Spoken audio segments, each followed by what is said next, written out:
Hello everyone and welcome back to 5 Paisa. Popular economist Marks Corson ने कहा है, gold and silver have always had value, never gone to zero. Can you say the same about stocks and bonds? तो आप समझ ही गए होंगे कि आज के हमारी इस वीडियो में हम डिस्कस करने जा रहे हैं how can you make your portfolio shine with gold. Statistics के अकॉर्डिंग 2003 से लेकर 2023 के बीच सोने ने करीब 1000% का रिटर्न दिया है एंड मैं इंडियन मार्केट के प्राइसेस की बात कर रही हूँ। इसके अलावा 2022 और 2023 के अक्षय तृतीया के दौरान भी एमसीएक्स गोल्ड ने निवेशकों को अप्रोक्सीमेटली 18% तक का रिटर्न दिया है। अब ये तो हुई सारी पास्ट की बातें। अब 2023 में गोल्ड में इन्वेस्ट करना जरूरी क्यों है?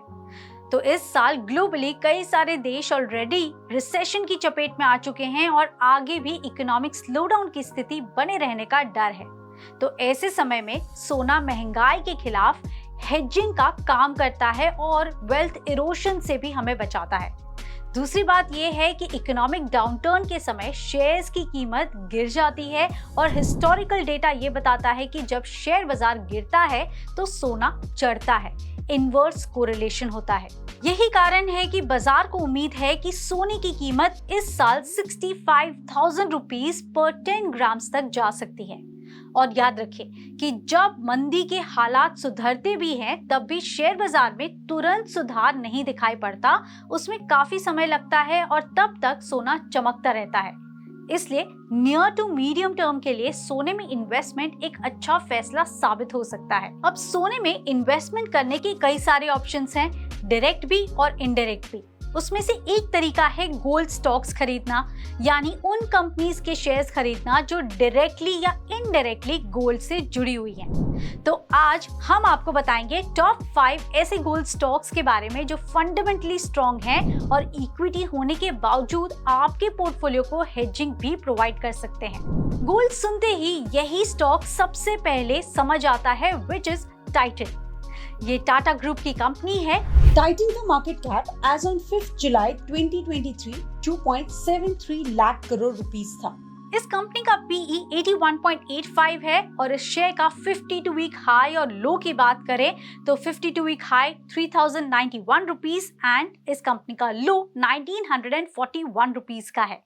टाइटन ने पिछले 5 सालों में करीब 270% के रिटर्न्स दिए हैं। टाइटन का डिविडेंड यील्ड है करीब 0.33 का और ट्रेलिंग 12 मंथ EPS 36.61 रुपीस का है। इस स्टॉक को हमने लिस्ट में किस आधार पर शामिल किया है?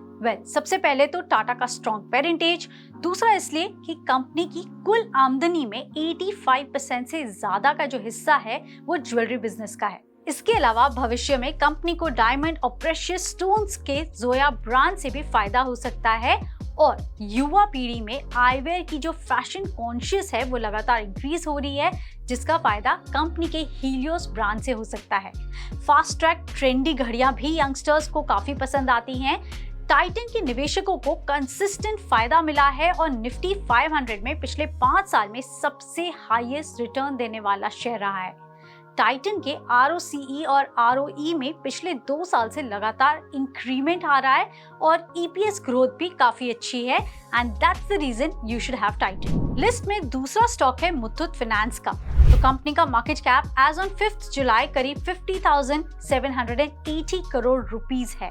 Trading at PE of 14.34 and share का 52 वीक हाई और लो की बात करें तो 1266 रुपीस हाई था, 911 के आसपास का लो था। मुथूट के शेयर्स ने पिछले 5 सालों में करीब 210% का रिटर्न दिया है। इसका डिविडेंड यील्ड है करीब 1.75 का और TTM EPS की बात करें तो करीब 90 रुपीस के आसपास है। 1939 से गोल्ड लोन बिजनेस में काम कर रही मुथूट फाइनेंस का स्टॉक चुनने के पीछे एक बड़ा कारण है कंपनी की रेपुटेशन। कंपनी की देश भर में 4,600 से भी ज्यादा ब्रांचेस हैं और देश के गोल्ड लोन देने वाली चुनिंदा NBFCs में से एक है। गोल्ड लोन के अलावा ये कंपनी होम लोन्स और कार लोन्स भी देती है और माइक्रो फाइनेंस फील्ड में भी काफी स्ट्रॉन्ग डोमिनेंस रखती है। साथ ही शेयर के निवेशकों को अच्छा रिटर्न और लगातार अच्छा डिविडेंड भी दिया है। कंपनी में FII और FPI और फाइनेंशियल इंस्टीट्यूशंस की रुचि काफी बढ़ रही है एंड पिछले 3 क्वार्टर्स की बात करें तो मुनाफा और आमदनी दोनों ही लगातार इंक्रीज हुए हैं और प्रमोटर प्लेज 0 है। Also Muthoot microfinance has refiled DRHP with SEBI for an IPO। इस लिस्ट में तीसरा स्टॉक है कल्याण ज्वेलर्स का, जिसे शेयर बाजार में आए अभी 3 साल भी पूरे नहीं हुए हैं। कंपनी का market cap as on 5 July 2023 करीब 15,255 करोड़ रुपीस है। PE इज 38.83 और शेयर का 52 वीक हाई और लो की बात करें तो 153 का हाई था, 61 रुपीस का लो है। कल्याण ज्वेलर्स के शेयर ने पिछले 1 साल में 142% के रिटर्न्स ऑलरेडी दे दिए हैं। कंपनी का ट्रेलिंग 12 मंथ EPS 3.78 रुपीस का है। हालांकि प्रॉफिट्स के बावजूद भी कंपनी ने अब तक डिविडेंड नहीं दिया है, लेकिन इस कंपनी में ग्रोथ पोटेंशियल को देखते हुए हमने इसकी शेयर को चुना है। 20 सालों में केरला की इस कंपनी ने काफी गुडविल भी बना ली है। इंडिया और गल्फ के देशों में मिलाकर कल्याण ज्वेलर्स के 150 से भी ज्यादा के शोरूम्स हैं और अब कंपनी अमेरिका, श्रीलंका, मलेशिया और सिंगापुर के बाजारों में भी उतर रही है। इस शेयर की एनुअल EPS ग्रोथ काफी स्ट्रॉन्ग है और कल्याण ज्वेलर्स पर कर्ज का भी भार काफी कम है। आगे बढ़ते हैं एंड बात करते हैं केरला के एक और गोल्ड लोन NBFC कंपनी की। हम बात कर रहे हैं मणप्पुरम फाइनेंस की। कंपनी का market cap as on 5 July 2023 करीब 10,935 करोड़ रुपए था। PE 8.58 है और शेयर का अगर 52 वीक हाई और लो की बात करें तो 134 का हाई और 87.20 रुपीस का लो बनाया है। इस कंपनी के शेयर ने पिछले 5 सालों में करीब 30% के रिटर्न्स दिए हैं। ट्रेलिंग 12 मंथ EPS 17.67 रुपीस है, जबकि कंपनी का डिविडेंड यील्ड करीब 2.32 का है। ये स्टॉक लिस्ट में शामिल करने का आधार है स्ट्रॉन्ग EPS ग्रोथ, सुधरता प्रॉफिट मार्जिन और इंस्टीट्यूशनल इन्वेस्टर्स की इस शेयर में रुचि। आखिर में बात करते हैं गोल्ड रिटेलर राजेश एक्सपोर्ट्स की, जो सोने और हीरो में बिजनेस करती है। बैंगलोर में कंपनी की ज्वेलरी मैन्युफैक्चरिंग यूनिट है जो दुनिया में सबसे बड़ी है। 2015 में राजेश एक्सपोर्ट्स ने दुनिया की सबसे बड़ी गोल्ड रिफाइनिंग कंपनी वेलकैम्बी को बाय किया था और आज कंपनी का diamond cutting, gold refining, jewellery designing और मैन्युफैक्चरिंग में काफी स्ट्रॉन्ग प्रेजेंस है। लिस्टेड कंपनीज में राजेश एक्सपोर्ट्स टॉप एक्सपोर्टर है। राजेश एक्सपोर्ट्स का मार्केट कैप करीब 15,590 करोड़ है और PE 10.9 है और शेयर का हाई और लो की बात करें तो 1028 के आसपास का हाई बनाया था, 514 रुपीस के आसपास का लो है। कंपनी के शेयर्स ने पिछले 5 सालों में -8% के रिटर्न्स दिए हैं। TTM EPS की बात करें तो 48.51 रुपीस पर शेयर के आसपास है। आई नो आप सोच रहे होंगे कि नेगेटिव रिटर्न्स देने के बावजूद हमने क्यों इस लिस्ट में इस कंपनी का नाम शामिल किया है।